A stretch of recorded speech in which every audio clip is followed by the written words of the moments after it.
And we are on filmsgonewild.com. My name is John Wildman, and we are going to talk about one of the films playing at the Lake Travis Film Festival. That film is Catherine's Kindergarten, and we have one of our directors, one of our two directors. Hopefully we'll have both, but right now we have with us Kaye Cleave.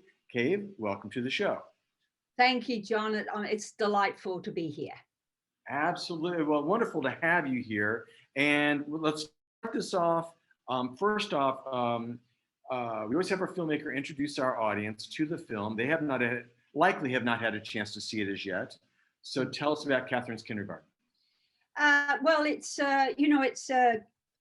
how shall I? I'd like to start by saying it's a very hopeful film. It'll touch you in all sorts of ways, but it came about. I never set out to be a filmmaker. It's a long story how it came about, but over 20 years ago, my only child died, and so I've been spending this whole time processing. It's such a huge thing to happen in my life, obviously, and we don't do grief well in our culture at all.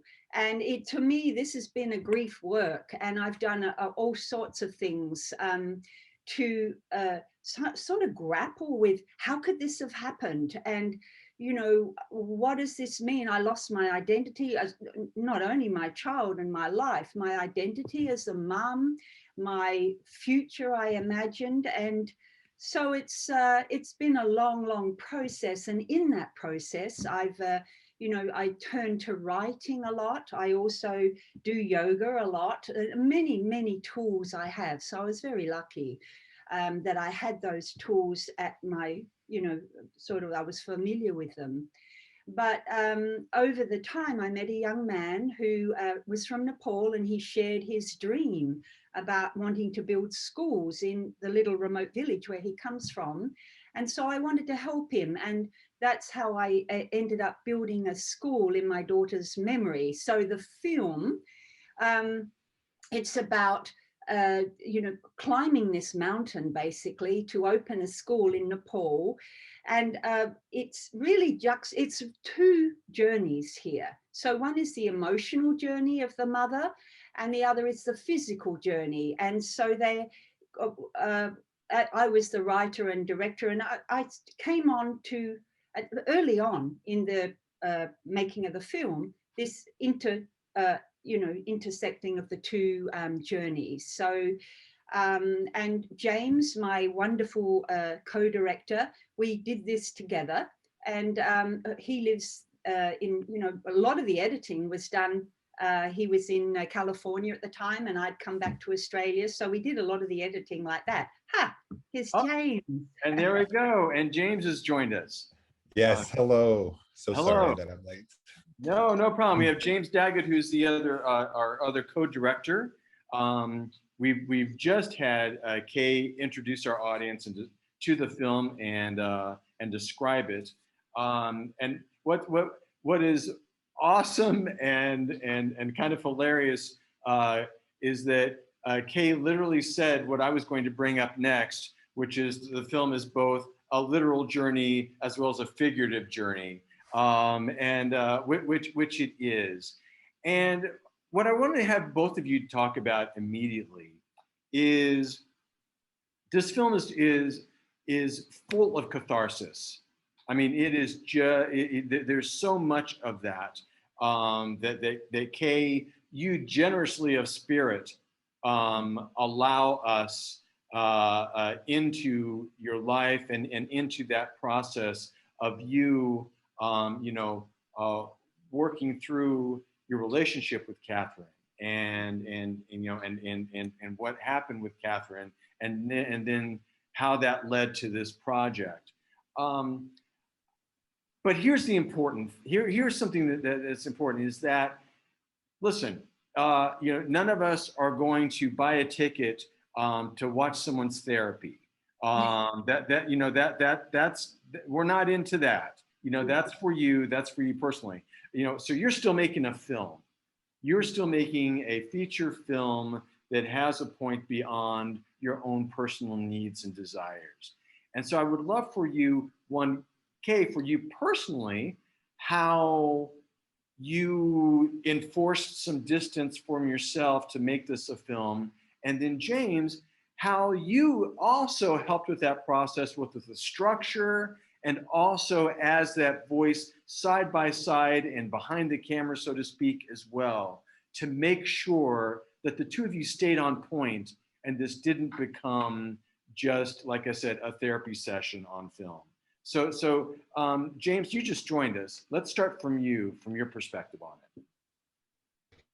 Absolutely. So I think that what the sort of way that this played out in terms of just how we made this film is a huge factor in us structuring it the way that we did.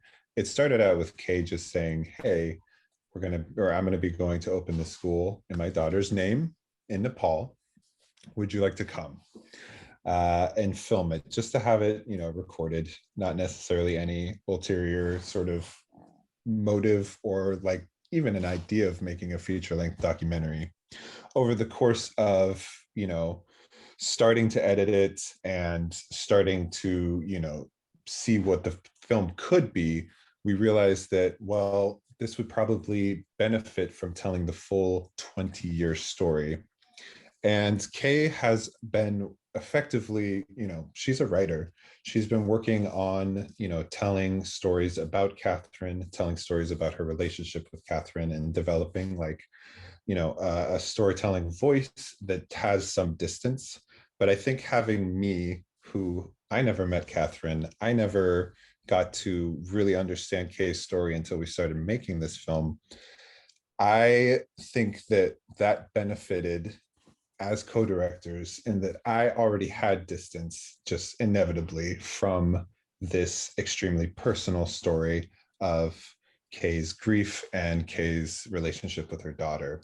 So in the editing side of things, I think probably what I lent most to this project was, editing, taking what Kaye would say, like, this is a good way to tell this story. Here's an anecdote.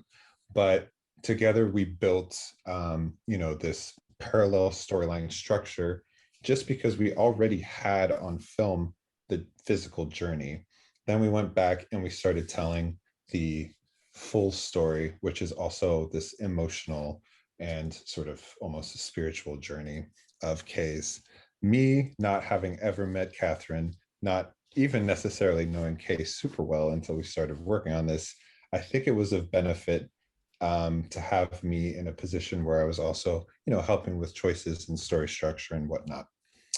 So yeah, I think that's my answer. Kaye, did you want to talk to that? Yes, and Kaye, again, your perspective is so.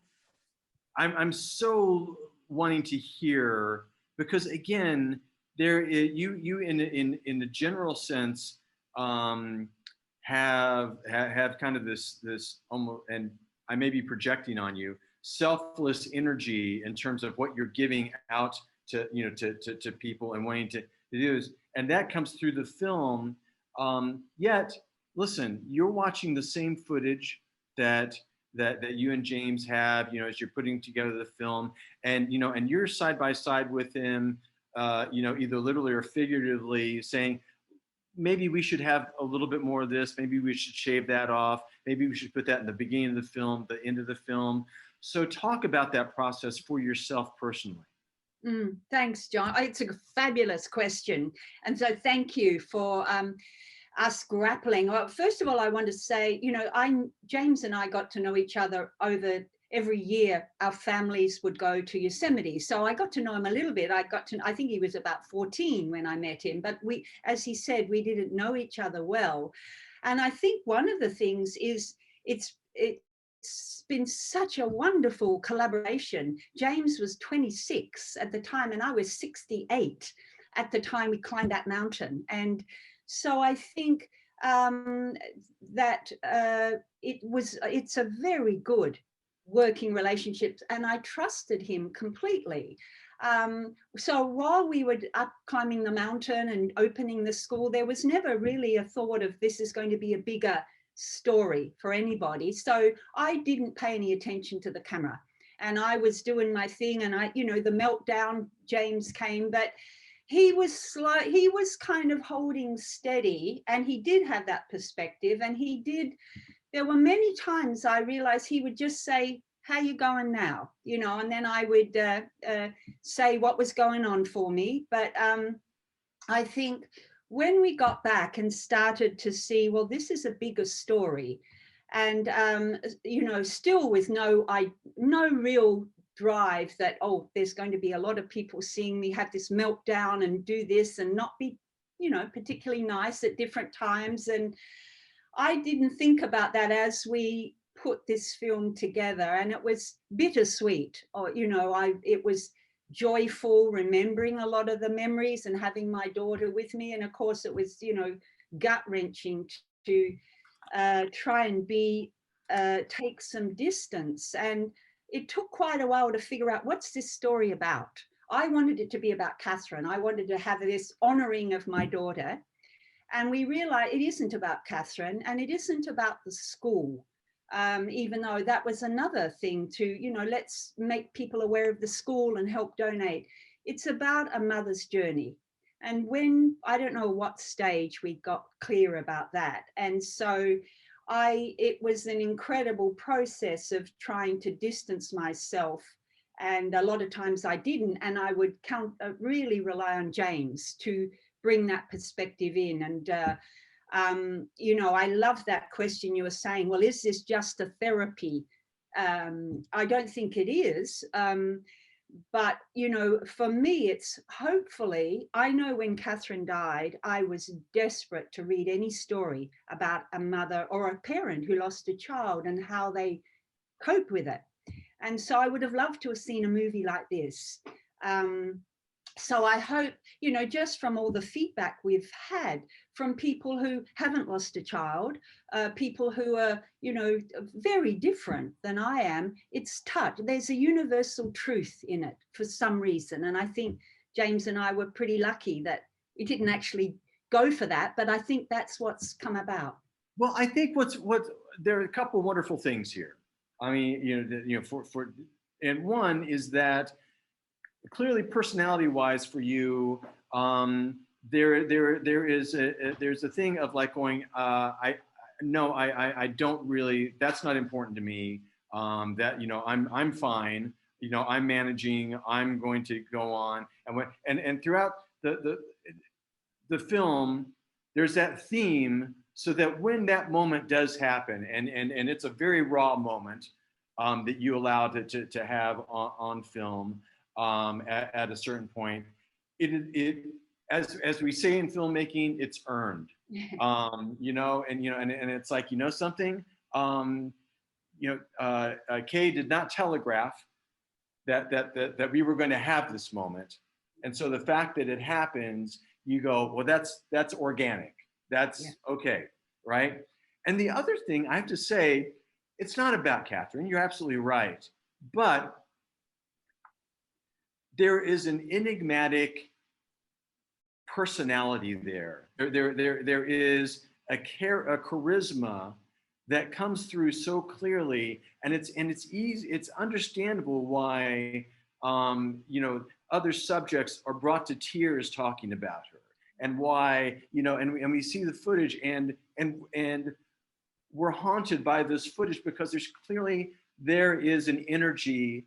And there was an energy with Catherine that comes through so much. And what's interesting is that I was talking about another film today, a narrative film, and saying, you know, that's just what they were missing, that the lead character that we're supposed to be wrapped up in, it just didn't quite make it over that hump to make the film that successful. And here, effortlessly, because Catherine was who she was, that is throughout this film. And so I just have to say that to you. Now, thank you. And I want to respond. That makes me so happy to hear that people are getting to know Catherine, and she was, you know, thank you. No, absolutely. I want to wrap this off. wrap this up with a button question that normally we do two, but I'm gonna divide this up between the two of you. All right. And James, you get the first part of this, which is sometimes as filmmakers, we finish a project or we come at the end of a day or the end of a shoot, and we want to reward ourselves with a film that is just for us, that that just cleanses the palate or reminds us of why we did this entire filming nonsense in the whole first place. What is that film for you?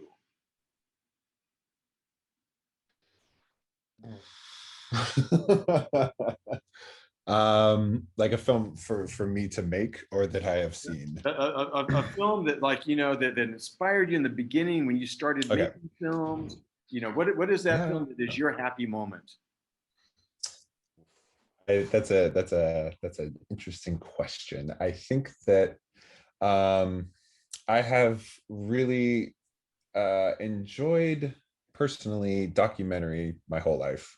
I have really enjoyed documentary that follows a single character and is able to really dive into that person's journey and experience and really just give you an honest look into what their life has been. That being said, I really have enjoyed Ken Burns' work, which is not that. But I think probably, there was a documentary a long time ago that I remember seeing on, it was just about this young man who lived in